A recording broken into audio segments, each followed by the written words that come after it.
Thank you for joining us. Today is the next in our series on COPD, and today we're looking at inhalers. And we have together with David Long, LMC Respiratory Advisor, and Dr. Steve Holmes, GP and NHS England Southwest Respiratory Lead, put together a webinar that we hope you will find useful. I will pass over to David and Steve now. Thank you very much. Well, let's not waste time. Let's kick straight off.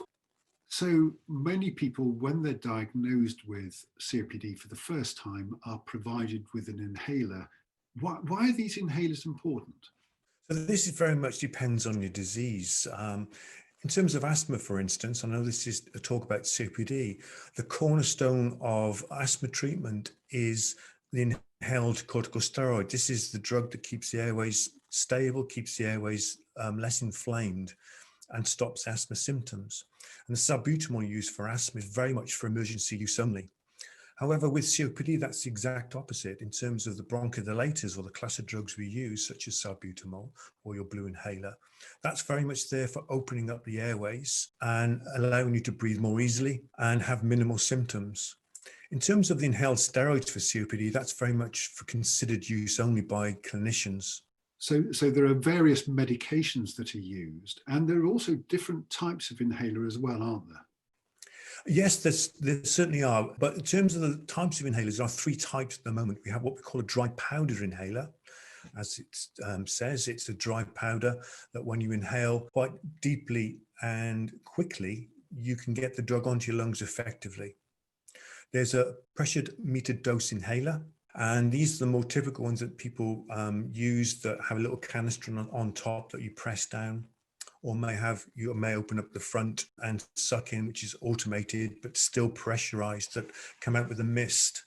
And the third type are soft mist inhalers. Again, similar in terms of the pressured metered dose inhaler, but it doesn't rely on greenhouse gases to propel the gas out of the inhaler itself. David, often when we get the inhalers, we're shown how to use them, and it can be quite tricky. Does it matter if I get it wrong? Oh, absolutely. This is something we check. Generally, every time we see a patient within clinic, we always check the inhaler technique, no matter how many times it's been checked before and ticked. It's really important. There are quite a few common inhaler mistakes and certainly ways to avoid them as well. So if you're not taking the inhaler correctly, you're getting a much more of a minimal dose, or maybe not having the drug at all. So things like to shake your inhaler first, and that's very much for a metered dose inhaler. Breathing in the right way for your type of inhaler. So if you have a metered dose inhaler, you need to breathe in slowly and steadily. At the same time, press the canister on the inhaler once and continue to breathe in slowly over 3 to 5 seconds until your lungs are full, and hold your breath for up to 10 seconds if you can. Because you have an effect within the inhaler that if you don't wait, you don't get the full dose the next time. However, with a dry powder inhaler, as I said before, it's hard and fast over 2 to 3 seconds. Not having a good tight lip seal around the mouth of an inhaler, again, most of the drug will go out into the air rather than into your lungs. Breathing in too early before pressing the inhaler canister can have a significant effect. Breathing in too late after pressing the inhaler can equally have an effect. So there are many ways in which your drug delivery can be reduced and sometimes negated. That's why we check every time. And David, if I wanted to check this myself because my clinician was too busy when they saw me, are there any places I could go to? Oh, absolutely. There's lots of places you can go to, but there are some that we use as healthcare professionals. I would say first thing, if you don't have a computer, read the instructions that came with the inhaler. There's usually a pictorial guide there that takes you through each step. The second area I would look at are websites such as Asthma UK or Right Breathe. That's all one word, right as in left and right, and breathe, B-R-E-A-T-H-E. Right Breathe, which is a UK website that has all the inhalers that we use within the UK, of which there are 109 at last count. But more importantly, with this as well, you can download it as an app onto your phone. And with the app on your phone as a patient, it gives you the video, it gives you information about the drug you're taking. And if you're forgetful, for instance, and forget to take your inhaler at the same time of day every day is important, it will put reminders in your calendar to do so. So things like setting a daily routine and reminders on your phone can be helpful for inhalers. You can leave your inhaler in the same place so you'll spot it every day, i.e. by your toothbrush. Set yourself a goal, for instance. Imagine life with fewer symptoms.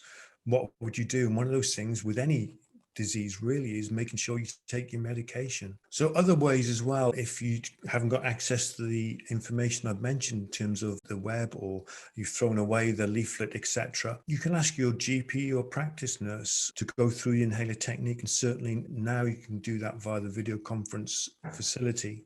You don't have to see them face to face. I've mentioned the Right Breathe. I would recommend having a look at that website, and also the British Lung Foundation, Asthma UK. So the patient charities have really good advice on that. That's useful to know. So quite often patients are given a different inhaler to the one they're used to. And that can be a little bit of a shock. Certainly the inhaler looks a lot different to what they're familiar with. What are the sort of things that patients should do if this happens to them? As I say, there's about 109 different inhalers out there that go through those 3 different devices that are on the slide there. They all have different techniques, so it's important to have an inhaler that you're happy with as a patient. If you're not happy with that device and you can't use it correctly, it's important that you get it switched back. A lot of practices switch drugs because of cost, which is fine. You want to lower the cost for the NHS, but you need a drug that works for you. And that's really important. So if you feel you're not getting benefit you did previously with your inhaler, inform your GP practice immediately to get the inhaler changed back or go through further technique correction. But it's more important for you to have an inhaler that you're happy with, that you feel that works for you. And I think that's a really important point. It's worthwhile checking with your pharmacist to make sure there hasn't been a dispensing error. And it's worthwhile checking with the practice as to why the inhaler has changed.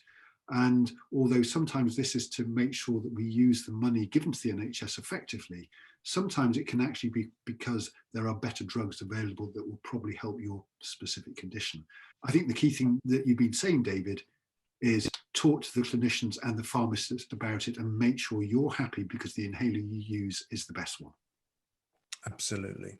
So finally, quite a lot of people are more concerned about the environment now than ever before. And quite a lot of people with COPD can feel a little bit guilty about using perhaps aerosols or plastics that might not be recyclable. What really is the impact of inhalers? Are they bad for the environment? So in short, yes, but not hugely. It's more important to have an inhaler that you're happy with and works for you than to switch to perhaps a dry powder inhaler that doesn't have the greenhouse gases in them. As I mentioned before, pressured metered dose inhaler is the only inhaler of the 3 devices that has greenhouse gases in them. So a small amount of NHS greenhouse gases are produced by inhalers, but the majority is produced by the infrastructure and logistics within the NHS. If you want to change, discuss this with your GP or practice nurse before switching drugs. Thank you very much, David. So in summary on that, there is an impact on the environment with inhalers, but it is very small in the NHS, and the NHS is very small in terms of the global impact within the UK.